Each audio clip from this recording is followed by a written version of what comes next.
Deuteronomy. Mukyamateeka essula ey'okuna. In the book of Deuteronomy, chapter 4, verse 9. Verse 9. The Bible I'm using here, English Standard Version, it says, only take care. Mu Luganda, nti kyokka weegendereze. Take care. Weegendereze. I'm trying to use both languages because I was notified that there are some that may be lost in one language. So, if I repeat myself, take it as emphasis if you understand both.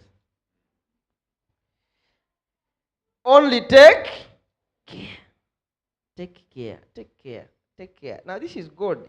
The whole chapter 4, of course, the book of Deuteronomy is full of laws, statutes, and precepts.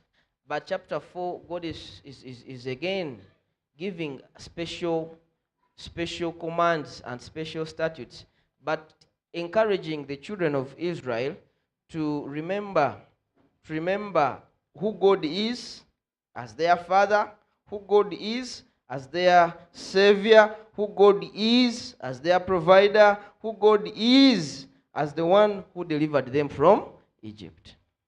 And so as he's describing, when it comes to verse 9, he's now saying that take care.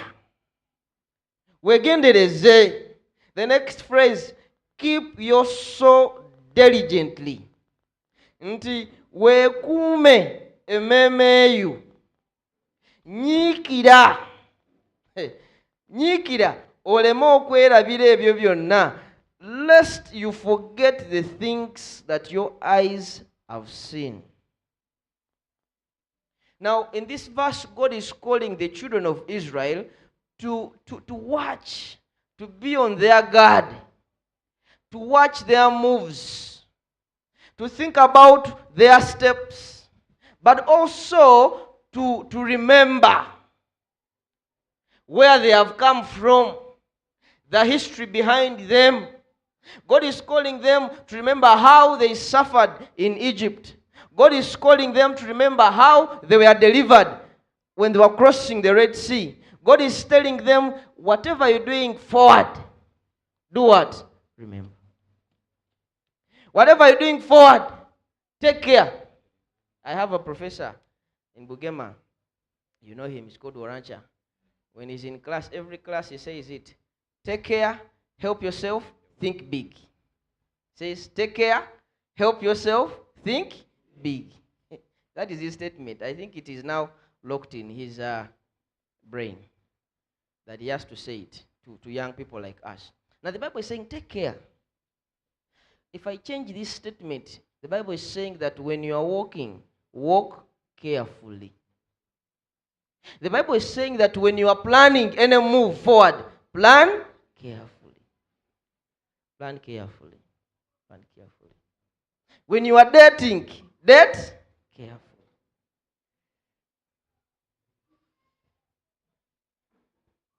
Take care. Keep your soul. Keep your soul diligently, lest you forget the things your eyes have what? Have seen. From 81 today, there are over 42 years of this pandemic.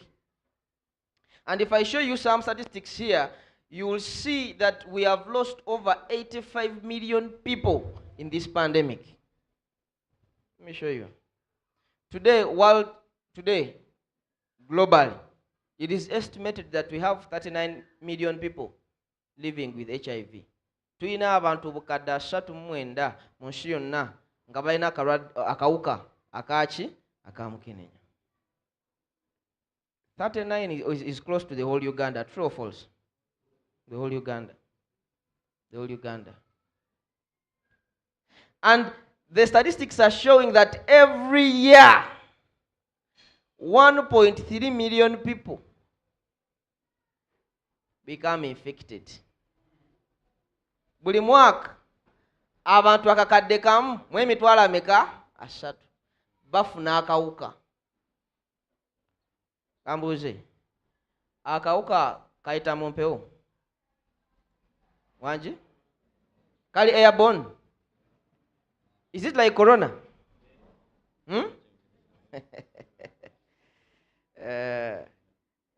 In the past 2010 downwards, every year close to 2 million people were dying. Between 81 and 97, over it's next slide, but you'll see it. Over 20 million people died. From 81 to 97 died. The Bible is saying, keep your soul diligently, lest you do what? You forget what your eyes have seen, but also what you've heard. For those who are young, we have lived with this pandemic. There are times when someone who was infected with HIV could not hide themselves because you could see it. Someone could grow thin. They could have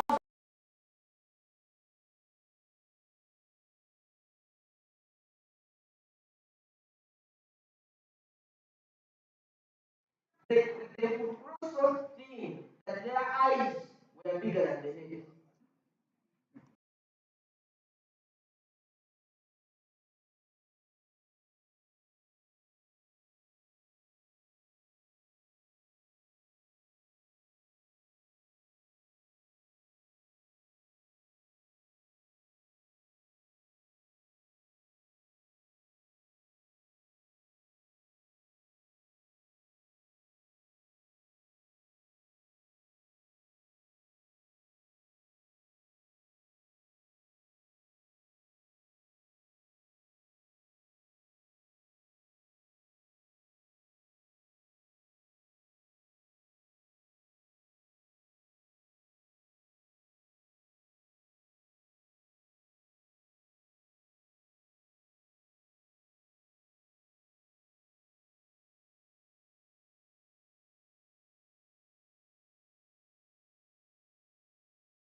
Of four, maybe four.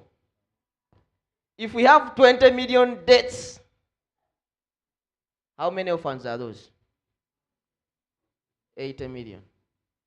I remember those days family planning was not so advanced like today.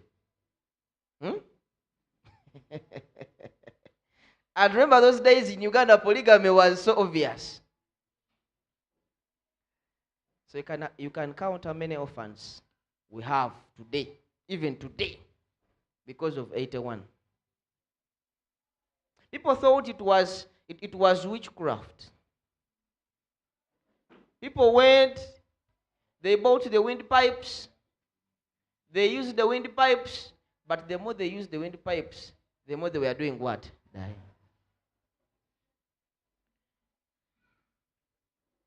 Others went to witch doctors. The same witch doctors they went to instead raped them. They also got infected.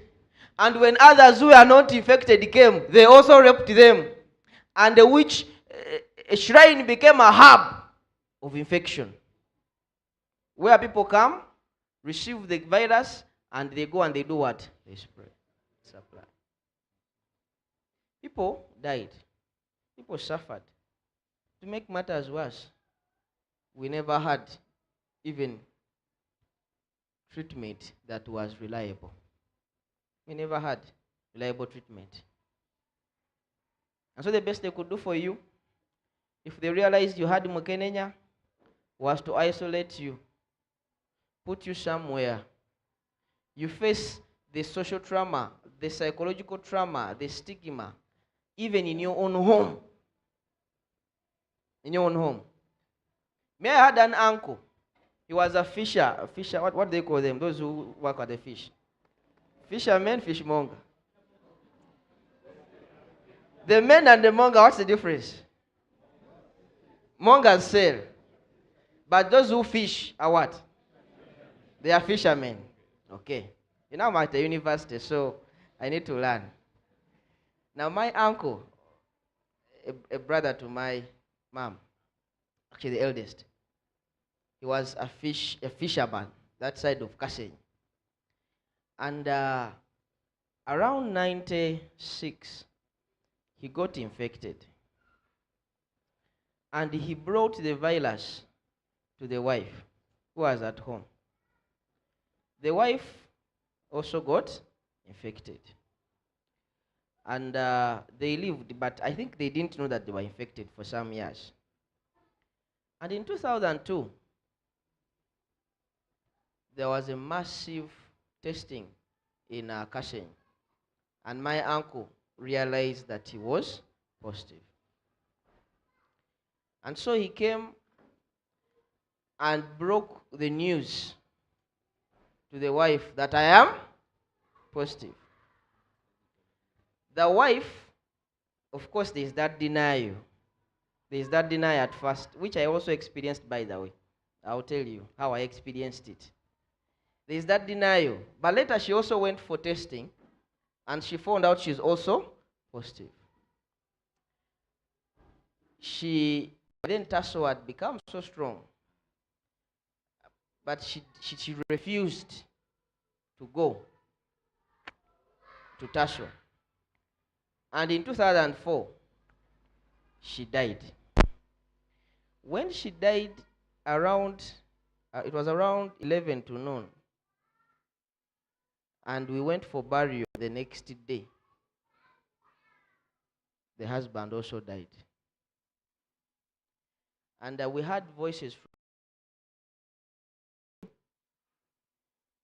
the husband died because the only one who understood him with his virus was the what? The wife. Now that the wife has died, it was too much for him that he also passed on. So they left a daughter. Actually, the daughter was about 2 months old. And because she was exposed, she also got infected. They left her 2 months like this. She has grown now to a big girl. But she has lived her life on treatment. So friends, when we remember the past, when we remember how terrible the past is, we ought to take care.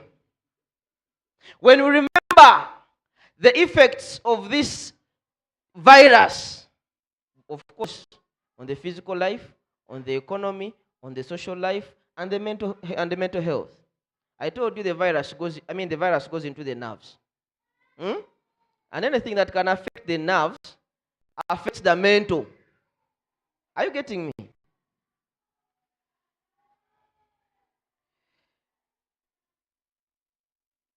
Well, some people fear TB when it comes to HIV. But me, if I'm to fear, I fear Kaposi sarcoma. Kaposi sarcoma is a type of cancer that is so common with people infected with HIV. It's a dreaded skin disease, I would say, in simple words. Of course, it has no cure, because even the virus itself has no cure. At least TB, you may receive some treatment and you get well, because TB is curable. But with Kaposis, the cosmetic goes off. For girls, for ladies. Your cosmetic is wasted. For men, your wife will run away, because you'll be scary. And you leave that until you die. So God is saying that, take care. Keep your soul so diligent. Lest you forget the past. Now I want to talk to young boys and young girls here. You need to take care. You need to take care. There's a proverb that says that not everything that glitters is gold. Is gold. Si buli ekimasamasa kiza. Omuyembe okunyirira kungulu tekikugaana kuvunda.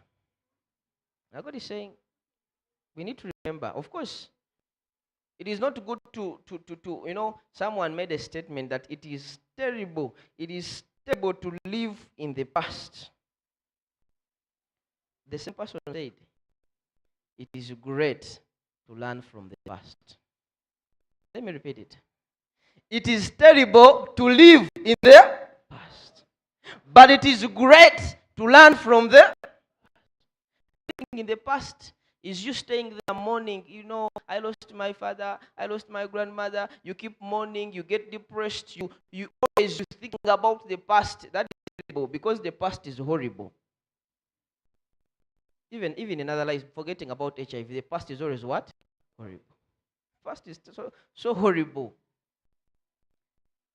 Living in the past is living today, and you still have thorns of the past.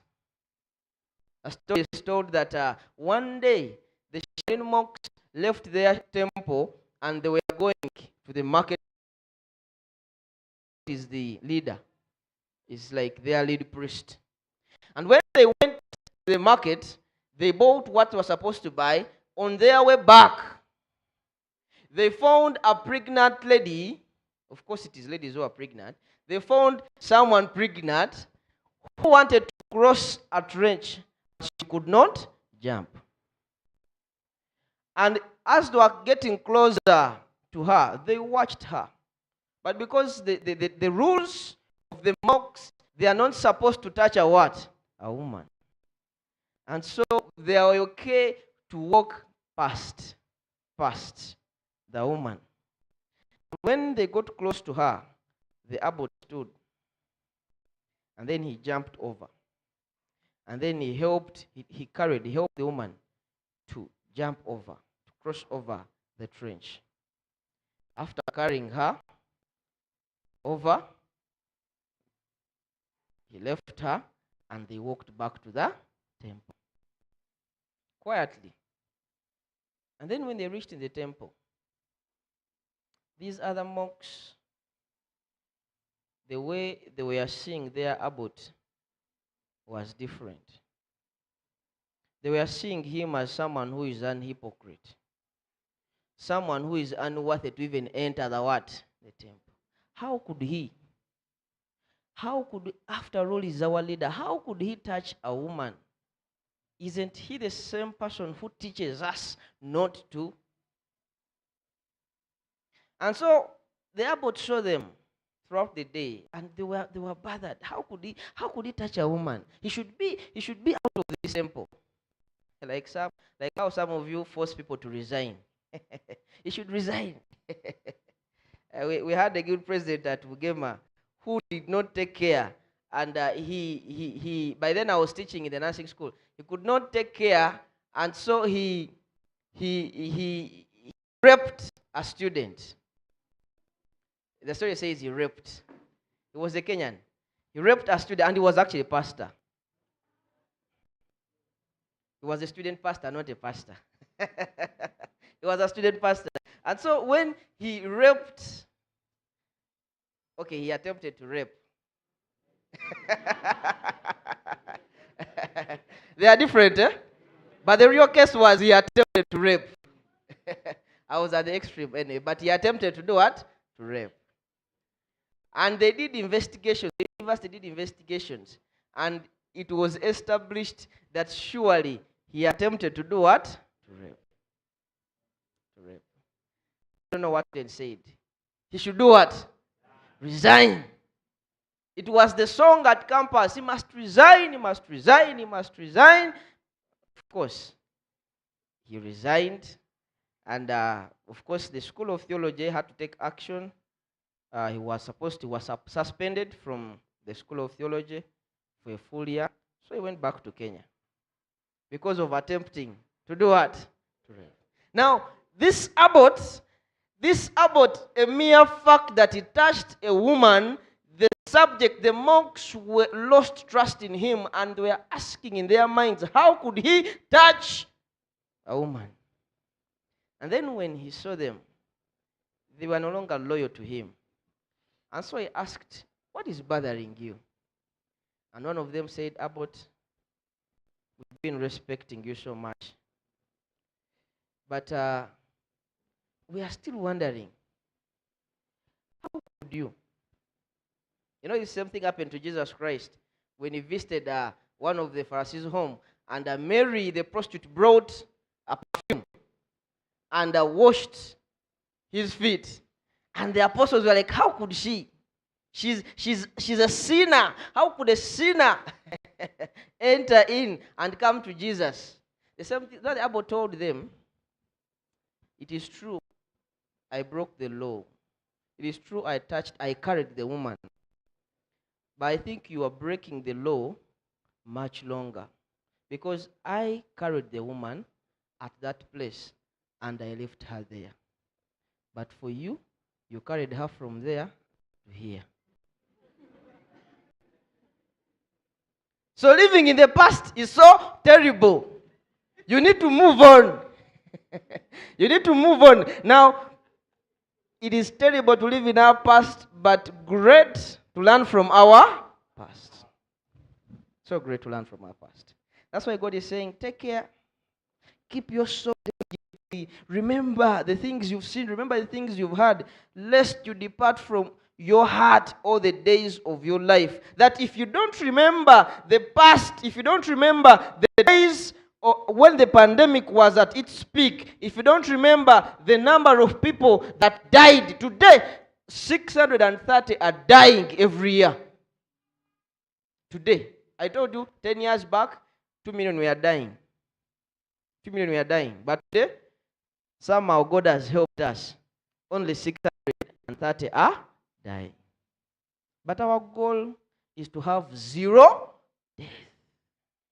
Zero death. We don't want any man, any woman, a child who is infected with HIV to die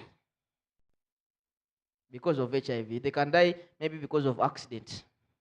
Or they can die because of corona, but not because of AIDS. So over 85 million people have become infected in the whole world since the pandemic began. Those are 2 Ugandas combined. And have become infected.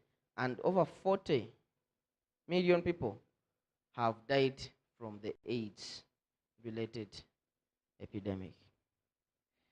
And among the 39 million people who have HIV today, among them, 37 million, that is close to 90%, or even 95%, 37 million are above 15 years. Meaning, the virus is more prevalent in people who are 15 years and above. Why? Because at 15 years onwards, it is when people stop taking care. It is when people stop working diligently. It is when people want to explore. It is when people feel they are so mature to do what they want to do. It is when people are disobedient most. 15 and below, they are 1.5 million. That shows among children, the prevalence is low. Now, this is where we need to remember what God has done in the past. Among children, we are having only 1.5 million children worldwide that are infected with the virus. And that makes me wonder, do you know that the virus is in blood? Do you know that? You know that? Do you know that a child and the mother share blood? Do you know that? Have you wondered why a mother who is infected can have a child share the same blood, but the child is negative?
We could talk and talk and talk and talk, and then it's morning. You'd be like, "Ah, I haven't slept, you know." And those days we are basically, once you're in the final year, all the stress is about the word, but not books. So, but anyway, this girl rejected me. rejected me like rejection. Joseph, no. And she told me, I am positive. She told me, I am positive. Yeah, and whatever I said, you know what I said to her? Don't worry, I'm also going to get positive.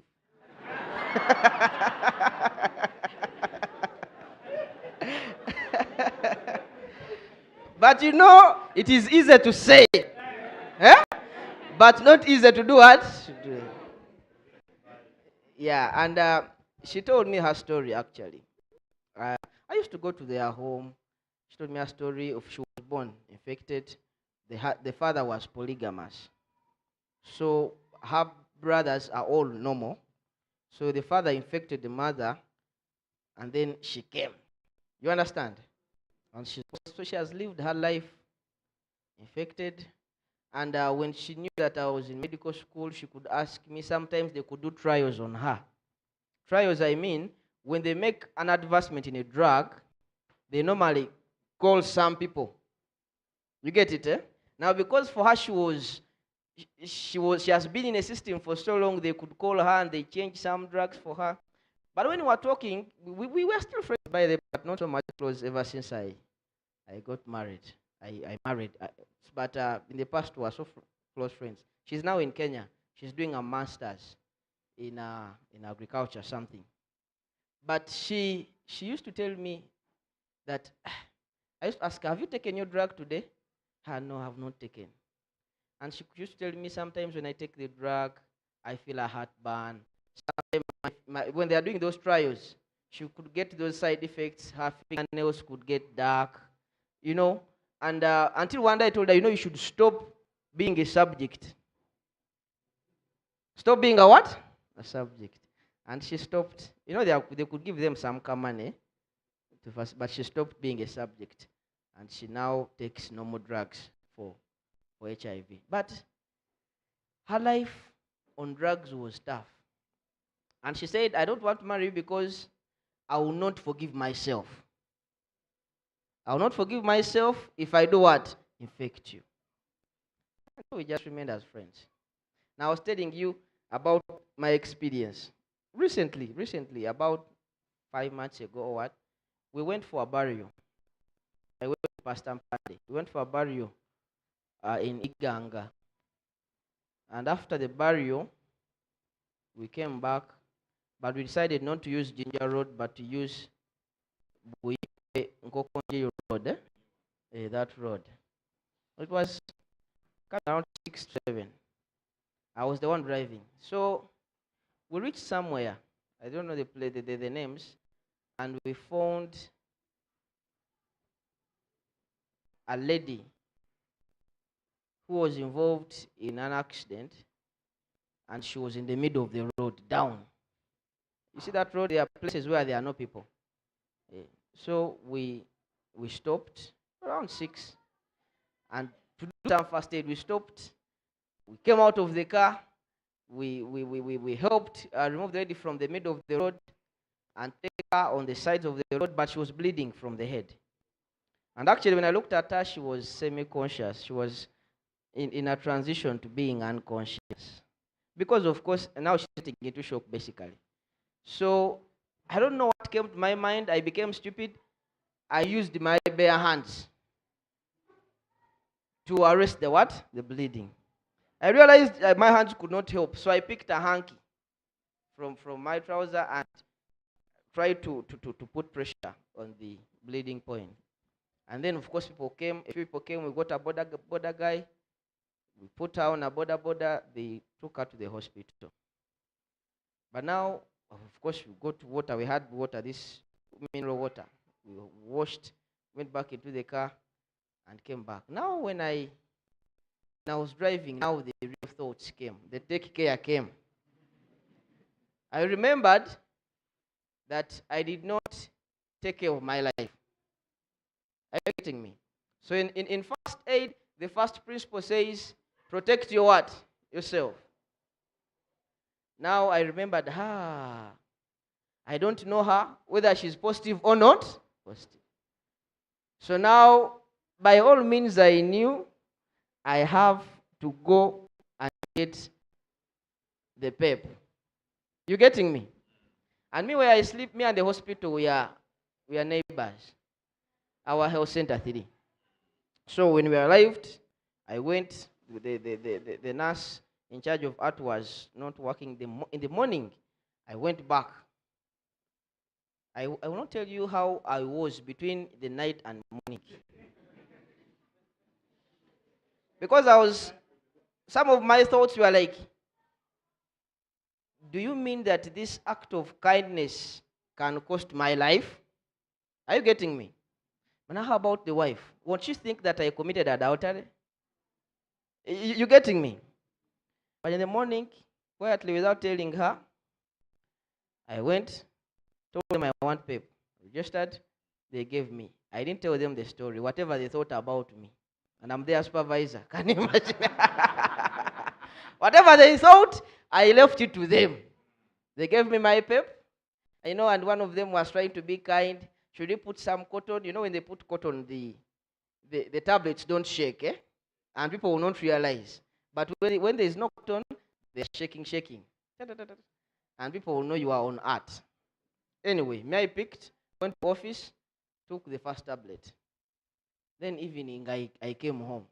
My plan was not to tell my wife that I'm taking pep. But when I came home, she saw the kaboto. She's like, "What is this?" Of course, she's not a medic. She would not understand if I want to lie. But I told her I'm taking this is a drug for HIV. She's like, "Are you positive?" you know. And that night we didn't sleep together because she thought perhaps I'm positive and I might infect her. But we talked in the morning. I told her the story, and she also saw my shirt. There was blood on it. She saw. She's like, now she started encouraging me to swallow.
HIV if those who are not infected understand that Christ is watching whatever they are doing. If those who are infected will also know that for the love of Christ, we shall love others. You know what that means, love others? Like I was going to say her name, what my friend told me, no, because I'm positive. If those who are infected, if you are here and you are infected, you are the only person who can help us to stop HIV. If you purpose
And the church stands up to support them, not to stigmatize, to love them, to care for them, to pray for them, to help them overcome these other effects. Because HIV is not a single thing. There are other things attached.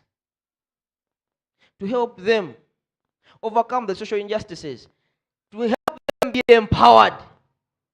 Then other 4 will come, other 10 will come, the church will support them, and then themselves will share to the young ones.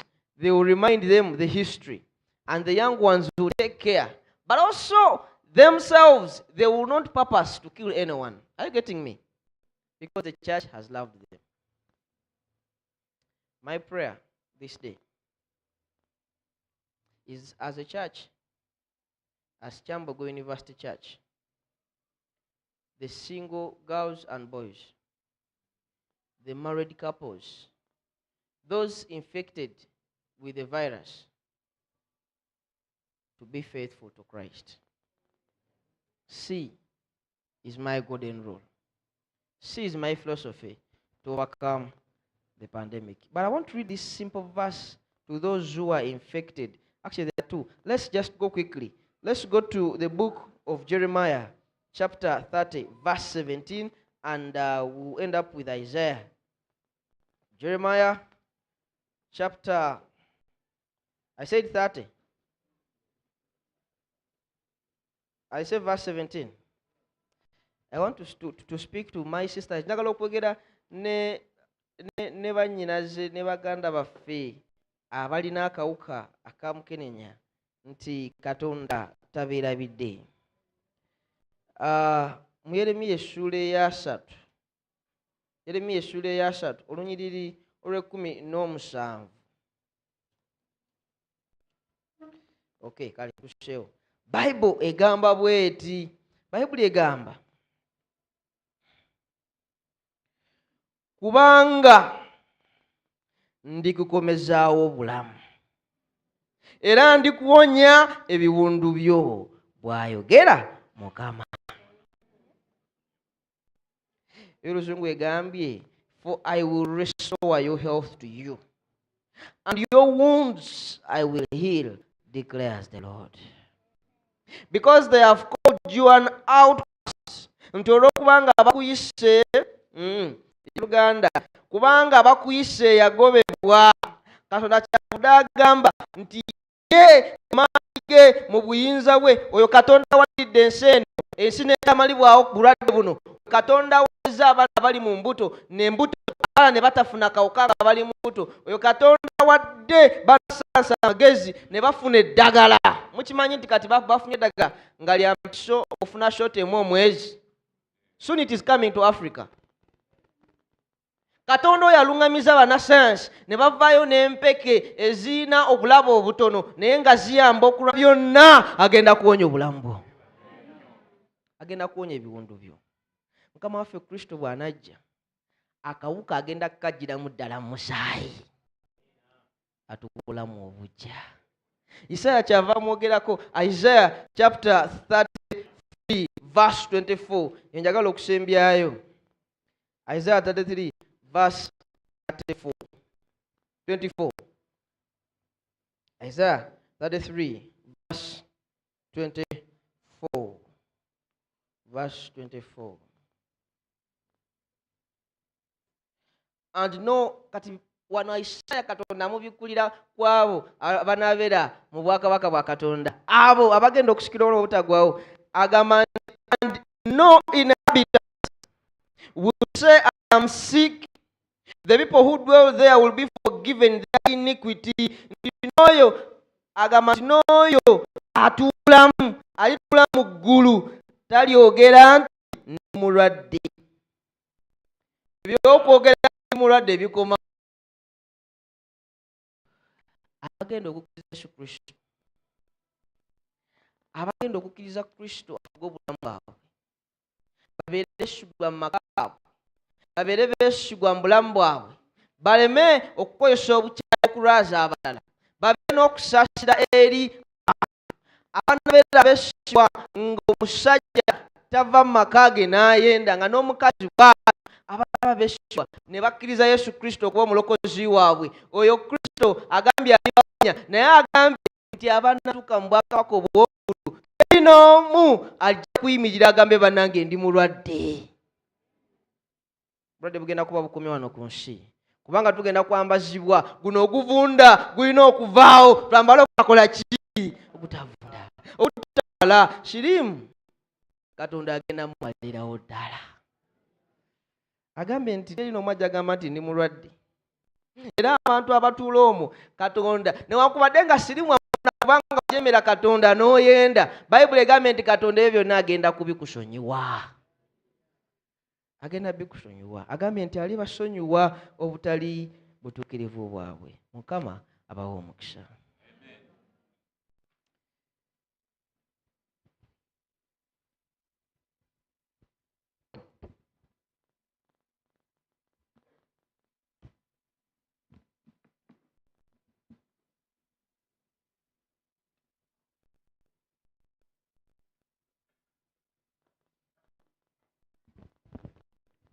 We shall stand and sing hymn number 522. My hope is built on nothing less.